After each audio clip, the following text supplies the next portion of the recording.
Hey, everybody, you're listening to What Are You Doing in Denmark, the podcast that helps you make Denmark make sense. My name is Derek Hartman. My name's Conrad. And today we're joined by comedian Mikkel Klint-Thorius, one of the sharpest and funniest voices in Danish stand-up. He's hitting the road early next year with a new show called Nok om mig, Enough About Me, and it's about everything going on in the world around us and nothing at all about Mikkel himself. Which is why we'll talk to him about himself today, as well as his comedy, his perspective on Denmark, and the stories that shaped the man behind the microphone. Mikkel, welcome. Thank you so much. What an intro. That was nice. Yeah. I think when I'm in Danish podcast, they're very sloppy. Like this was like being on Mark Maron or something like that. It was very American, and I fucking loved it. Like in Denmark, when you start a podcast, you're always like, hey guys, if you're there, we got this fucking guy here. I mean, this was nice. We're very excited to have you. Oh, thank you so much. Thank you. It goes downhill from there, too, just so you know. No, we only script the intro. Yeah. So you got the papers here? I see it. We like to set the standard high in the beginning and then disappoint you as it goes on. Oh, well, I'm ready for that. Then you can just like slowly hit the Danish level. Exactly. Yeah, so we'll bring out the beers and... Perfect. Yeah. It's only 10.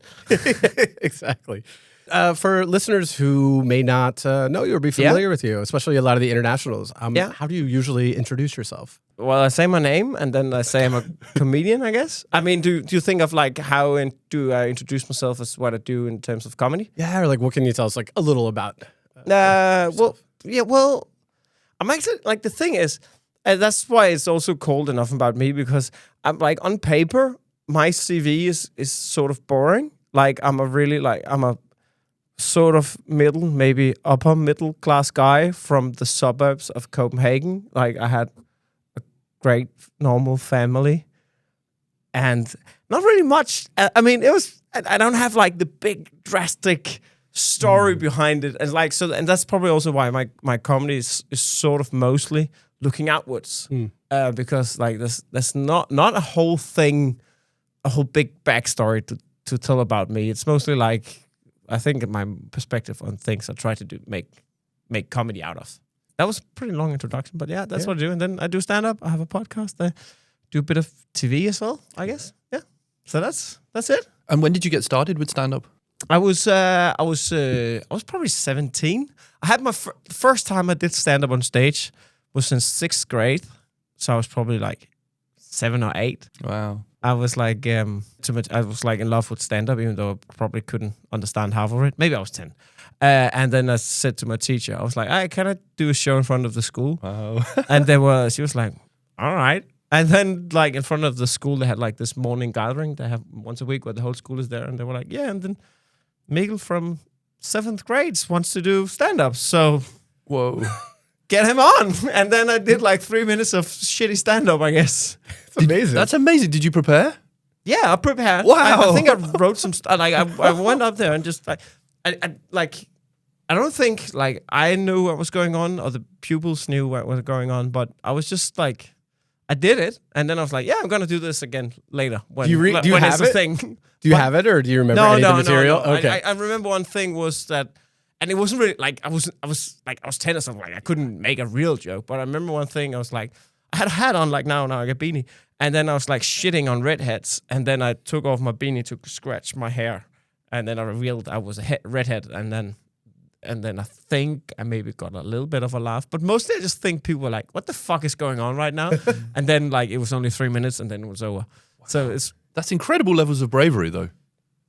Well, when I look back at it, I think it was. Yeah. I think it was, and when I tell it to people are like, "That's insane and weird." And but I think I just had a teacher back then. Like my like in Denmark we have the same. Is that how it is in America? No, we wouldn't have the same. But your teacher levels up with you, right? So yeah, I had the same teacher for 9 years, like in Danish, and then that in the UK. Yeah. You do? Yeah. Okay. Yeah. So she knew me, and she was like, well, he's not. I guess she thought, oh, this will be good for him. Like he wants to do it, and and it obviously was. Yeah. Well, I give a lot of credit to her because she was like, I did like when we had to do like presentations of stuff. Like she's like Mikkel. No, but like I remember I made presentations of stand up. Like, this is the comedians in Denmark, and she was like, "That's cool. Like, go ahead, do it." It's like she supported the thing. She knew it was your interest, and she and I actually think that helped a lot with like because that's someone like someone who's in like some authority for such a young guy says like when he says I want to be a stand-up, that the first person you really say it to is not like you can't do that. You have to be a doctor.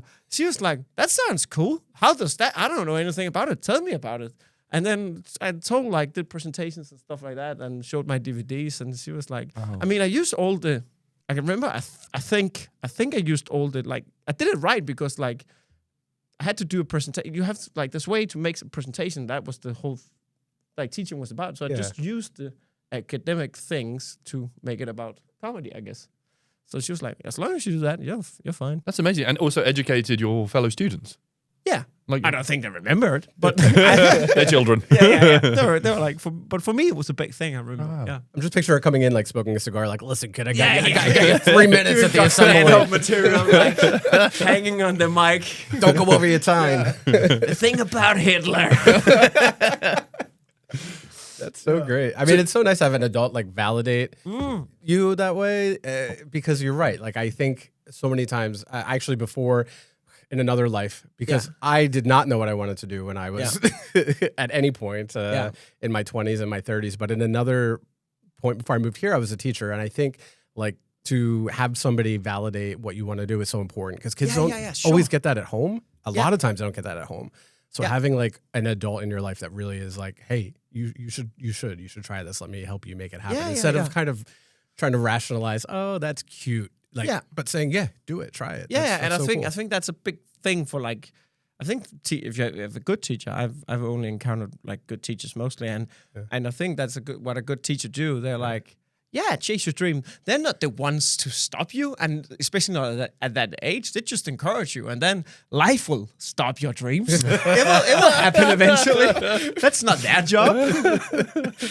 Do you still keep in contact with her? Have you? Yes and no. Like it's not like we talk, but a couple of years ago, I was doing this radio show, and I actually told the story I just told you about. They started how I got started. Like it was a pre-interview thing. And then on the show they surprised me with like she wasn't on the line, but I think they had like a recorded message for her to me. I got really emotional. It was really, and then I wrote to her being like, "Hey, don't you want to come to see the show?" And then last year I think I like they like her school, like my old school and her old school booked me to be like for like. A teacher's night or something, like to do just a corporate gig for them, and then they invited her even though she wasn't like teaching anymore. And then she got to see you. Yeah, and then she got she saw me on the real show as well. But then we talked afterwards, and she brought my old math teacher as well, who's always been my math teacher for 9 years. So that was really nice. That's amazing. Yeah, and you're now about to announce your donation to the school yes. to build the Mikkel Klint-Thorius wing. That's a good thing about Denmark. We're like, no, I pay the fucking taxes. Just get the fuck out of here. I don't donate shit. You're on your own. Yeah. Did you always know you wanted to do stand-up? Was that what took you onto stage when you were so young? Yeah, and I remember, like, this is a big thing for, like, I guess, like, in Denmark, every like, probably like, guy who has some sort of funny or comedy interest in my generation, they will tell you that, like, Anders Madsen, who's, like, the biggest comedian in Denmark, like, his big breakthrough was a CD called Hvad snakker du om, which means, what are you talking about? And it was just, like, a CD with like 60 short sketches, and it was actually made for. He actually started making it for children's radio, but he was like, they asked him to do some sketches, and then he was like, I'll do whatever the fuck I want. I don't care if it's for children, but it was really, really funny sketches. And I was like probably 12, 13 at the time. I heard that CD, and I was just mind blowing. It was the funniest thing I've ever heard, and I was like, oh, this is amazing. And then some guy from a football team, I was at his house, and he was like, you know, the guy also has made this like DVD, like something you can watch. And then it was his show called, it was also called Hvad snakker du om? And then it was like a stand-up show. And that was the first time I saw stand-up. I was like, he's just talking and it's hilarious. I was like, I want to do that.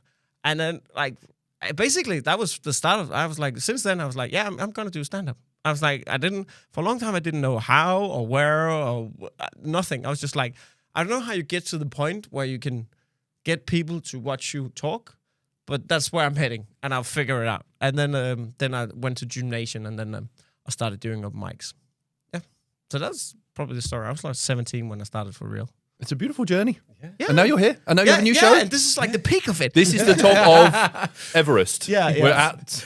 We're at the summit. Yeah. But now you have a new show. Yeah, I have a new show. It's enough about me. I'm not sure like how much I should plug it because it's in Danish.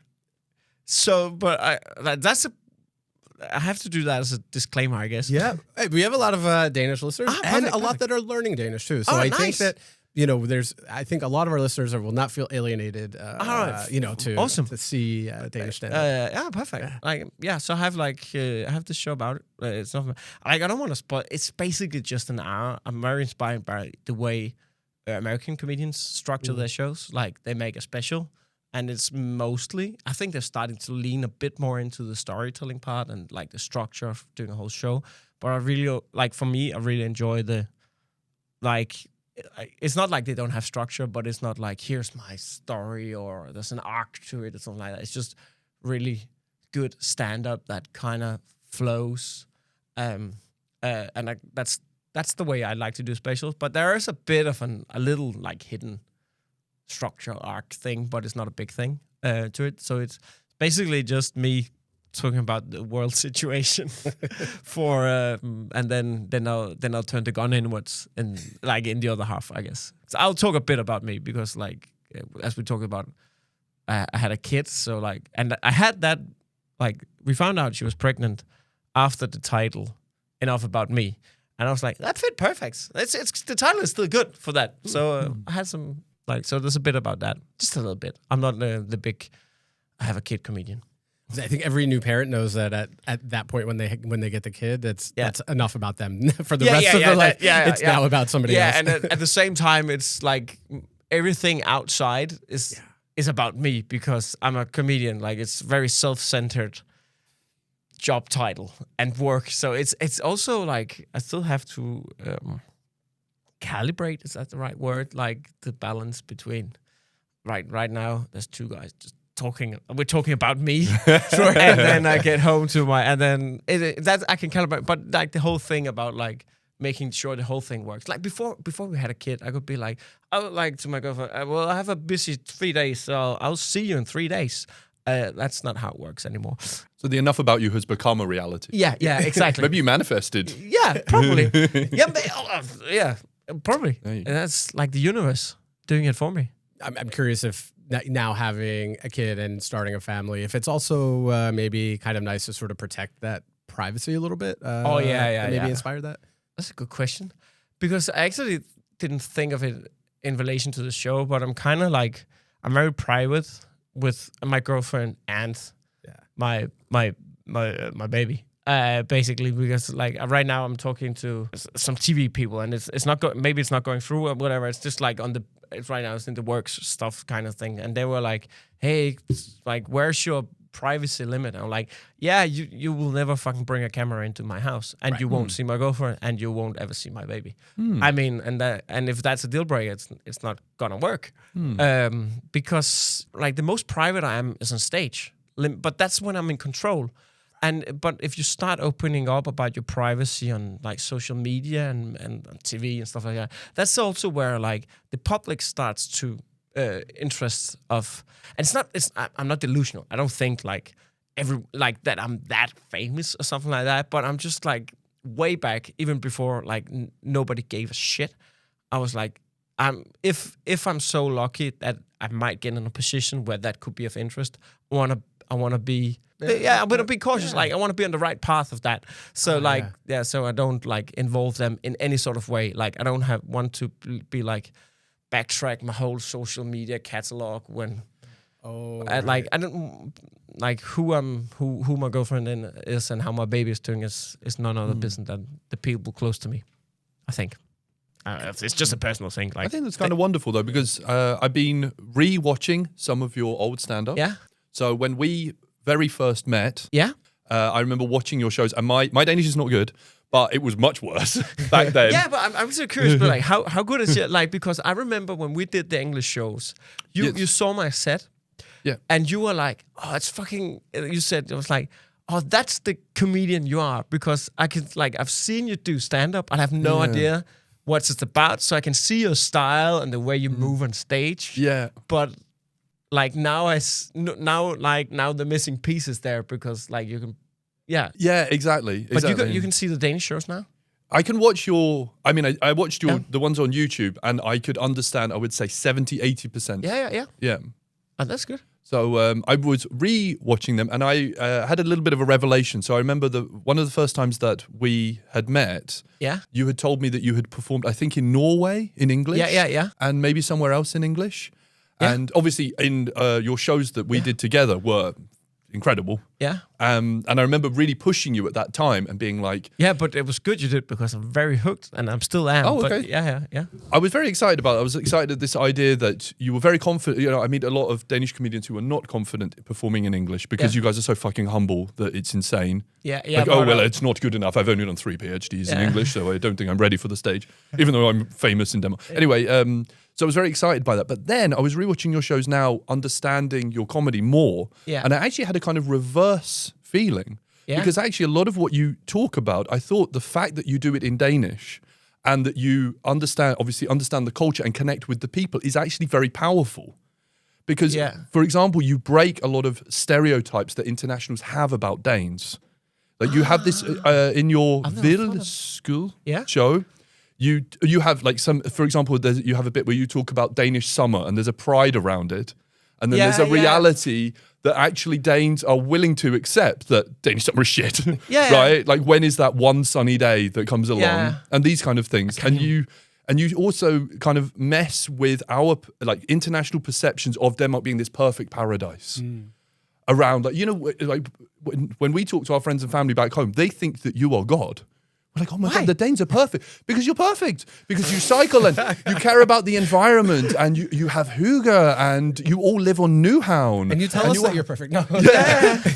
But honestly, a lot of internationals have that perception around Danes and Scandinavia. Yeah. And what's so refreshing about your stand-up is you break all of those stereotypes. But I realized that what was very powerful about that is because you're doing it to a Danish audience that knows that's true. Yeah, but... Yeah, it's not a but, because I'll take the praise any fucking second. I think that's a big part of Danish stand-up, actually. I like to do it, and I like to do it a lot, because I think it's really funny when you find that thing where you can get the Danes to laugh about something like hypocritical about ourselves and stuff like that. So I really like to hit that nerve when I can find it. But I also like I think it's a maybe not, but it's a big part. It's a part of Danish stand-up. That's what we do. Like Jonathan Spang, who's like, he was a big influence for my stand-up, but now he's been like charged with like horrible things. Oh wow, yeah. Oh, you guys didn't know that? I didn't know that. Yeah. Oh, so that's a big thing, like in the Danish comedy scene. But he's perfect. He was perfect. He's not coming back. He was perfect at that sort of stand-up, like tearing the Danes a new asshole about the hypocrisy and like the Danish system and stuff like that. But I think it's in that show I have a point about, I think, why Denmark works, which I actually think is quite true. I really like that joke. Is because, like, even though everything here is really nice, which it is, we refuse to accept it. Yeah. Like we keep talking shit about it. We keep being a pain in the ass for the politicians and the systems.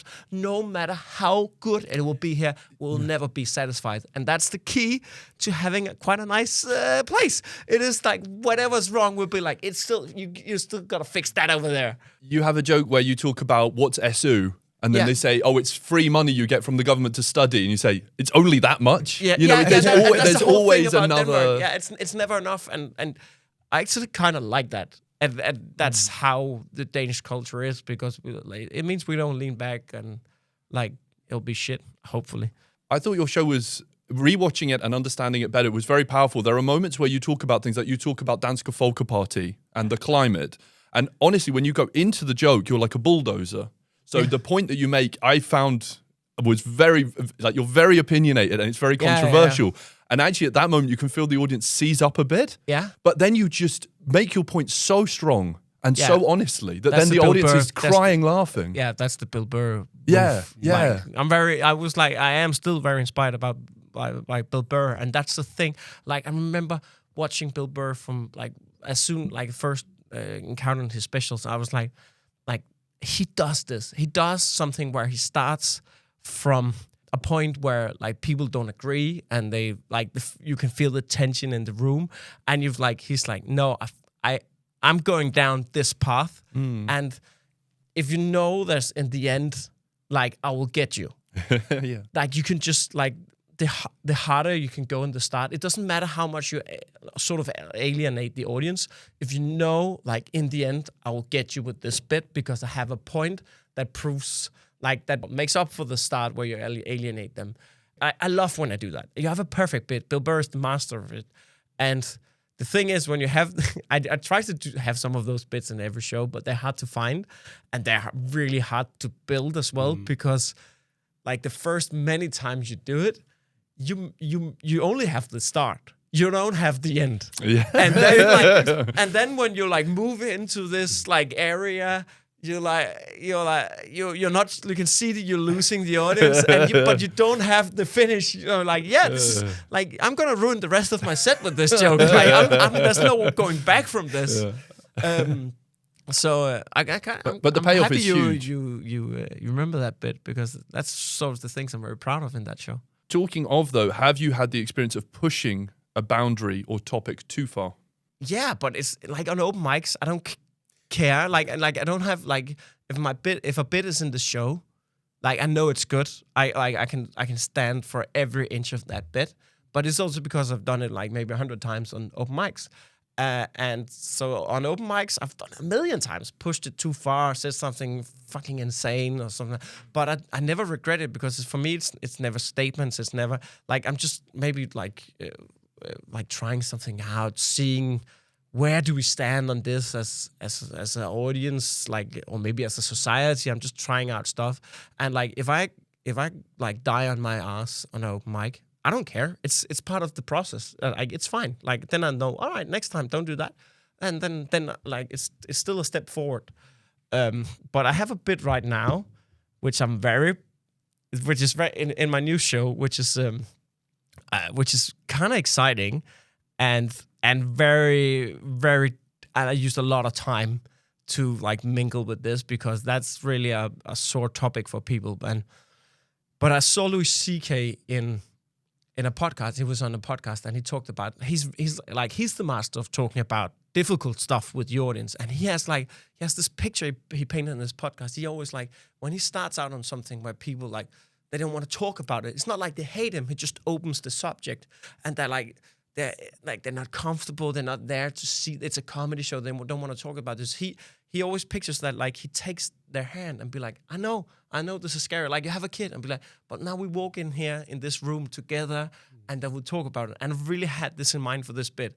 So the bit is about that. I heard a podcast where there was an interview with someone who was what he's described himself. He was anonymous, but he described himself as a legal pedophile. Yeah. Okay. Yeah. And I didn't know that was a thing. And I explained this to the audience. And like I can see you guys. Yeah. But then we need to hold your hand and go.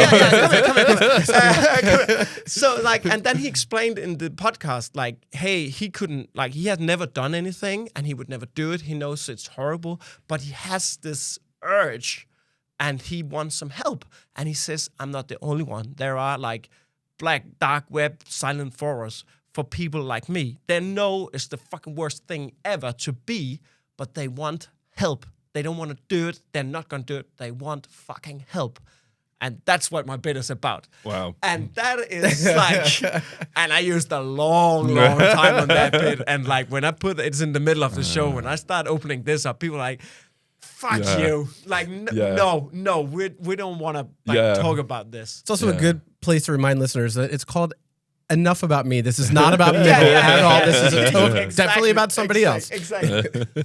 You have this is not an accusation. No, you have right after the pedophile talk. By the way, on a different topic. I noticed in your 2019 show, there's a couple of interesting moments where you have some sort of casual racism things. Like at one point you described Stephen Hawking in a very unpleasant way. Is that racist? No. That's a very good point. But you also described some Japanese tourists, I believe. Yeah. And what I thought was actually quite refreshing about it was you have this kind of, silly, you could misinterpret it as racist slang or offensive slang. But then you have a great bit where you talk about Islam in Danish politics. Yeah. And what I thought was really, really smart about this, and what I see in stand-up in general, is it's really interesting that out of context, a phrase or something can paint somebody to look in a negative way. But actually, it's not the language they use, it's the meaning behind it. It's the intention of the performer. Because you can casually just throw words around as long as we know that on stage, we know that you're not offensive against disability or race on stage. And you prove that through the bits. As you can have a politician who paints it, they can say very offensive things, but they paint it in the most eloquent language, So I thought that was very refreshing in your stand-up. That's not something that I see a lot with performances. No, and I was probably... Damn, you have some good questions. But you do. It's very... We've been through your phone. We've been through your email. All the research. I love it. Actually, okay, I'll take the... I can't remember exactly the Stephen Hawking bit, but I remember... now I remember. I call him... I won't say it. But I mean, the thing... That's... Both of them are from my first show, right? Yeah. The funny thing is, I talked... Like, the Japanese joke. Like, my joke is... I guess I make this like the Chinese, like the Asian sound. I believe they're tourists in Copenhagen. And I also say like they stand there with their Japanese faces. I think that's the joke. Yeah. I mean, like first of all, if I had like the thing I use that I've proven like by the like slamming like the right-wing parties, like I proved where I stand, which gives me a bit of a line in the other end, and I use that fully. I do, and I like to be honest. I wouldn't do that joke now. Probably, I have to say, because, and there are two reasons for that. For like times have changed. Times have changed, and the second one is because I was actually asked about this joke in another, like in someone doing like a like sciences paper about stand up, and like she was like doing this. She was like woke kind of thing, but she was doing this sciences thing. Nothing wrong with that. But she asked about that joke, and she was like, "Why did you do that?" Because I see it as sort of racist.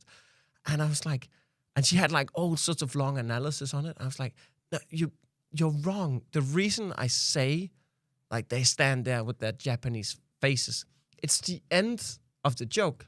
It's because the joke before that like is the like closing part of the doesn't really work. So I had to had something else like to say to get a reaction so I could move on to the next thing. For me, it's a whole like I didn't I probably didn't care about like maybe like somebody could interpret it as racist. I don't deny that it could be, but for me, it's only from a comedy perspective. Like my biggest regret about like that bit now is like it's sloppiness. It's like it's from a comedy work perspective. It's like no, you like you say that as a like half-assed joke sentence, like so you can move on because you didn't finish the work on the proper bit probably. Then you had to like go to something like over the line to get a reaction. So it's for me, it's more like like what you would call a structural mathematical thing to make the bit work, and then I like put that thing in because like they stand with the Japanese face. It's not a joke, but it's like sort of half racist that will give a reaction, and then like it doesn't die between, and then we can move on to the next thing. Does that make sense? Yeah, like you're more offended that the joke isn't better than that. Yeah, it's like it's not good comedy. Like when people bring up, is that racist? No, it's yeah, maybe. I don't. It's bad comedy. That's the problem. That's the real problem with it. I also think like there's a point where it's like words matter, but they're not the only thing that matters. Like you know, I'm probably like if you want to analyze everything that you have ever said, that you're gonna find something. Oh yeah, of course. No matter who we're talking about. And you can find worse things later. As we said, we have been through your phone. Yeah. But yeah, so that's so. But like, of course, words matter. But I was probably blind to that because I wanted the bit to work. You shouldn't say blind because. Oh that's yeah, of course. No, it's definitely something I think in comedy is an issue, because there is always this, this trope of like, oh, we can't joke about anything anymore. But then sometimes it's like, well, if at a comedy show, yes, like maybe you can, but then there's other environments where maybe we do have to be careful or dial back what we say. I totally agree. But I also think like what's happening on the U.S. comedy stage right now is very, very interesting. Like in a whole cultural thing, like where you have all these, like you had the scene in LA where it was, and then it kind of got split up. Joe Rogan moved to Austin, started a comedy club there, and you got the whole podcast scene like exploding, and like a lot of people talking about comedy and talking about each other and stuff like that, and actually kind of like sort of reflecting on like where comedy is heading at the same time where comedy fucking exploded. Like it exploded. It's a huge business now. It's not just like people in like sweatshirts talking shit anymore. You have podcasts, you have huge audience. There's a power to it now. And you got Joe Rogan moving there. And as I understand it from like the American podcast scene, they like his club is like the place where you can say the N-word and you can really trash trans people and stuff like that. And that's the whole like you can't say anything anymore. But like you obviously can't. You got your own club to do it, and you got a president elected like who like you can say anything. And now there's like pushback on that part. Yeah. And how will they react to like some sort of pushback to that and stuff like that? I think it's almost a factor of like everything is so tense. Yeah. That it's not that nobody can joke about anything. It's just that it's almost like everybody's a little bit offended at everything. Yeah. And it's coming out in these weird ways where we're mad at comedians when it's like, you're at, I mean, if you look at some people who I think are revered, like Joan Rivers, if you watch any of her old stuff, it's like, I mean, but she has this way of like delivering something and then almost yelling back at the audience and saying like, oh, it's a comedy. Yeah. And I respect that because it's like, she knows that it's not something she would say in polite company or at a dinner party, but she's like, you're at a comedy show. Yeah, and her old act is like this is comedy. This is an act. It's like a magic trick. Like I do a joke, oh, you're offended. But next on to next where like if I did it, like you see my stand up, you know my style. Like if I started doing like real transphobic stuff, I couldn't hide behind, oh, it's just comedy. No, it's not. You just like talk shit about this, and this, and you made sense, and now you're talking about this, and now we're supposed to say, oh, that's probably just comedy. No, I couldn't hide behind that. So that's yeah. But the thing is, like my point of view on that whole thing, because I remember like when we like. Now it's going to get political. I don't know how you want to do that. We're excited. Morten, we have Morten Messerschmidt as a surprise guest. No, but the thing from my point of view, like politics and comedy is like tied together now, especially in US. Yeah. And I remember like if we want to put it on Denmark, I remember like the whole thing where like there was an issue about cancel culture. Like people could get canceled for stuff way back, just like old tweets and just, like things were taken out of context, and like there were shitstorms all the fucking time in Denmark as well about all sorts of stuff. And I remember when that was on its highest, and I also had that. Fuck no, this is not the way to go. And I think actually like the way now that people are like you can't say anymore. I was like tempted to lean into that. Like maybe 5 years ago, and then I talked to it with about some other comedians. They were like, "Don't lean into that." And I was like, "Nah, you're right." And I remember having a bit about like that was the time where like there was a lot of talk about gender neutral bathrooms. I had a bit where I was like pushing, like I was not into that in the bit. So I was like kind of like not having all that, and then now. Like when that side has won, I'm like no fucking way. So it's like I'm very happy that my point of view, not as a comedian but just as a person, was kind of in the middle of the whole thing, because that seems to be the way to go. Not being you can't say anything anymore, and not being like, hey, you tweeted something horrible 10 years ago, you shouldn't be able to have a career. I think we have to find some middle ground. There's something in the middle, yeah. And I think we landed there is in Denmark, and with comedy as well. So like back to the Japanese joke and all that. I mean, yeah, times have changed, but like we just adapt to that. I'm not sorry about I made that joke. I don't like want to delete it, or it's like I was just like, yeah, it worked at that time. I've gotten better since. I probably wouldn't do it today. And that should be, some grace for that, to be able to say like, yeah, I wouldn't make that joke today, but like, Yeah, that should be. I mean, I've gotten better as a comedian and as a person. So, well, yeah. Yeah, I think that's something that's interesting too for a lot of our listeners. May resonate the idea of. There are fewer taboos, I think, in what people largely call Danish humor, and internationals sometimes have a difficult time adjusting to that. Oh yeah, because they may hear like topics that in other countries you wouldn't talk about in, say, like the work canteen and things. Yeah. Do you have any advice on that, like how somebody should navigate that, or just be prepared for that, or like for the expats in Denmark? Yeah. I mean, my probably best advice is like if you want to like hang out with Danes, it's a big.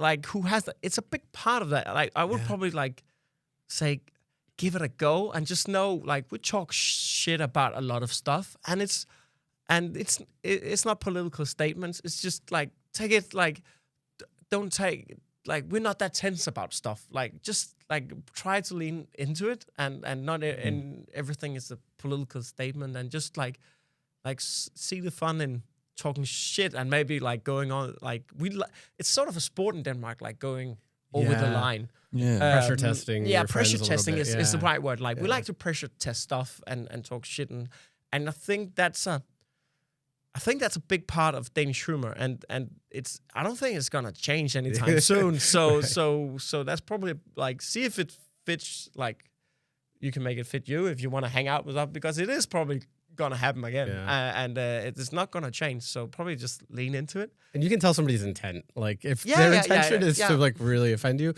they'll probably say something far worse than what you're hearing. I guess. We're not that careful. Yeah, like, just just that's maybe a good way to put it. Yeah, we're just not that careful. Yeah. I remember like when I was in Oslo, actually, like the Norwegians, like we think they're the same people as us. Like they look like us. They're maybe a bit more rich and a bit more blonde, but they're Scandinavians. It's the same. And I did shows in Oslo. They have a huge comedy scene in Norway. It's huge. Like, and I did the show there, and I felt like really, like I felt I came with something else than the Norwegian comedians. They were really good, but it was really nice and cozy, all the material they had. And I think that was like we have those comedians in Denmark as well. But as I see, like I felt I came with something else because I was more in their face and like maybe like pushing the buttons a little bit. And I felt way more edgy up there than I do in Denmark. But the audience liked it as well. Maybe because I was Danish. I got a probably stood out free a card. Too. Yeah. So they're like, wow, he's actually very not offensive for a Danish person. Yeah. But maybe like, or maybe they were like, yeah, he's Danish, so like we'll see what happens. But I realized like that because you asked that question, I was like, oh, our humor is actually quite different. I think we're not. I think our humor is more like you can like more towards the Brits and the Irish people than the rest of Scandinavia, I guess. Yeah.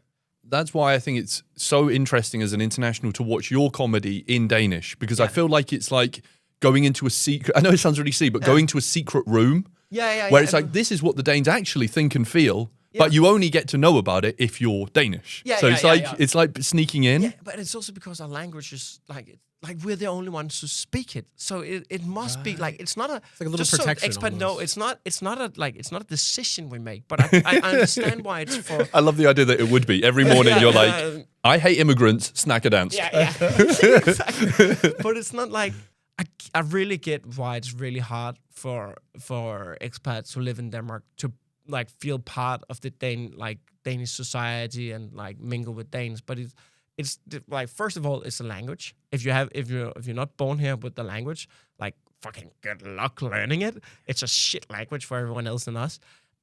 Second of all, like what we talk about, like we have the same teacher for 9 years. We have the same class for 9 years. Yeah. Then we move to gymnasium. Then we have the same. You have it's like I can't have any more friends. I know everyone from Vorgestu. I'm so sorry. Yeah, exactly. But that's good. That's the thing. Like, there's a comfort level in that.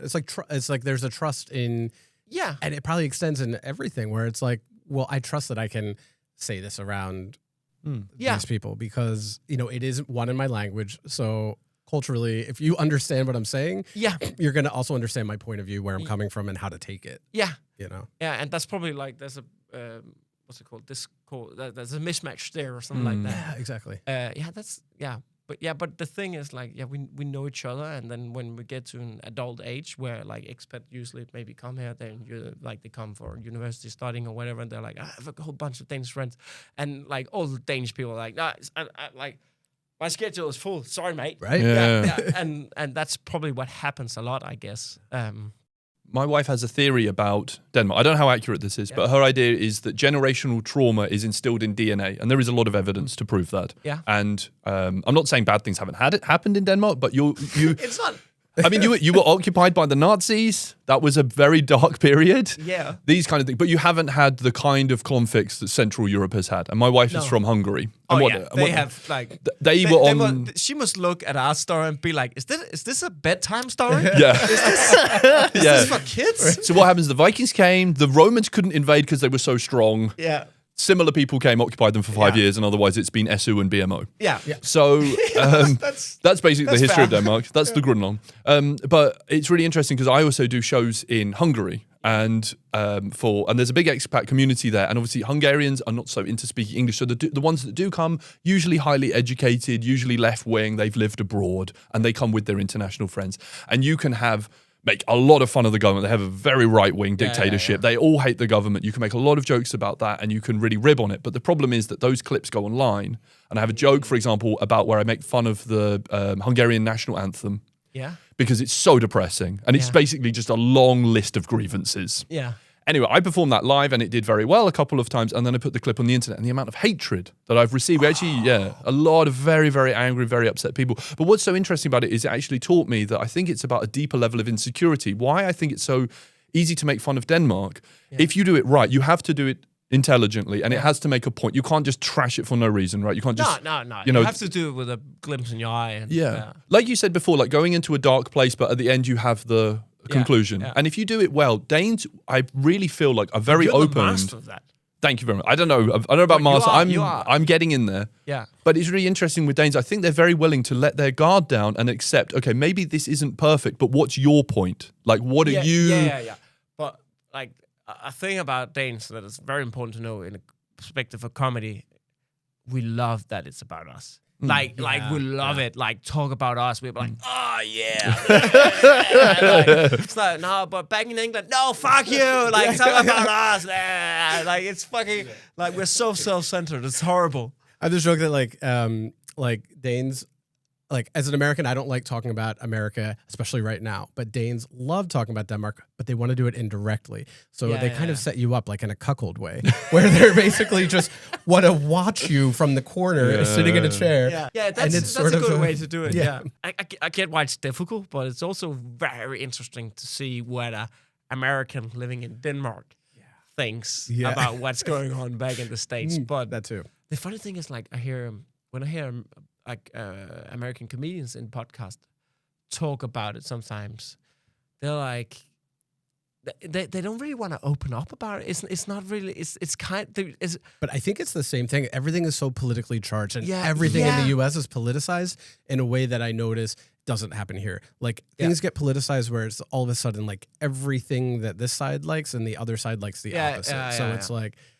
the football is ours. So, like, you like baseball. Like, it's just everything gets politicized in a way that things here don't. And it's very refreshing being here. Yeah. But I think that's why people are just afraid of, like, they're opening themselves up to, they're going to get that hate from no matter what they say. And that's probably like, they'll be like, I stand on my views, but I can't be bothered with all the stuff if I say them out loud. So just my life is easier if I just don't. Yeah, but also, I don't know if, like, but my point is always like, with politics, I probably, when I was younger, I was probably a bit of pain in the ass, being like, well, you know, like left, and if you're not left, you're fucking psycho and stuff like that. But now I'm like, look, I'm like, hey, I probably move politically as well, but like, my point of view is always like, hey, in Denmark, I truly believe, like, everyone who's elected to the Danish parliament, they believe that they're doing what's best I think so too. for our country. Maybe there's a bit of power, it tastes good, stuff like that. But I truly believe, like, on either side, they fight for the beliefs for what's best for the country.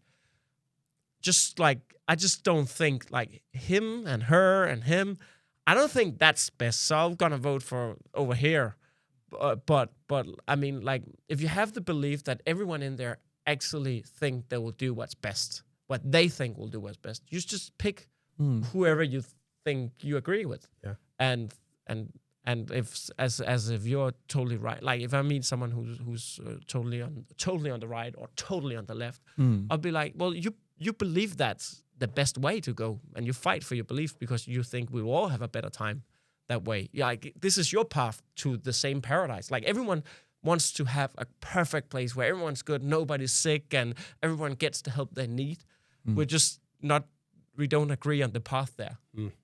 To me, it almost goes to a macro level. It's a little bit naive, but one thing I've always appreciated about Denmark is I have this feeling that overall people have this trust in other people. Yeah. You might not necessarily like them or know them or want to know them, but you have this belief that overall everybody is somewhat trying to achieve the same end, right? Like exactly. Kind of a Platonian peaceful life. And if you do get those random, very dangerous or very unpleasant people, it's because they're unwell and because something bad has happened to them. Yeah. At least in the UK, I feel like it's the reverse. Everybody has this feeling that everybody is out to screw everybody else. UK is like, I talked about I have Jeff Bond, who's also from UK, and I've been like, I went to Fringe Festival and you can just, all the comedians, they were like talking about how it was in England and stuff like that. I was like, I went back to him, I was like, we had a beer, and I was like, is England pretty fucked right now? And he was like, yeah, it's pretty fucked now. I mean, like, everyone who was in Scotland, but like all the comedians were like, oh, it's nice not to be in London.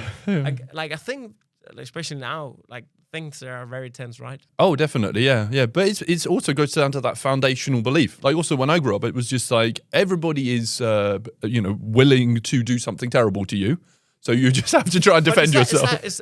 Okay, so my question is that, has it always been like that? Like, from when you were a kid, or is it now when things are tense, like, people have changed their mind on that? Well, now it gets political. Margaret Thatcher. No, it's the whole Margaret Thatcher thing. So it's in your DNA, it's in your history to have that kind of that's your trauma in your DNA. Yeah, exactly. We also have similar system to US. We also have a first past the post system. We don't have a representative democracy. So to me, that's what it comes down to. And we both have Rupert Murdoch, which is, and we both have Murdoch. Which is a big part of the shit show.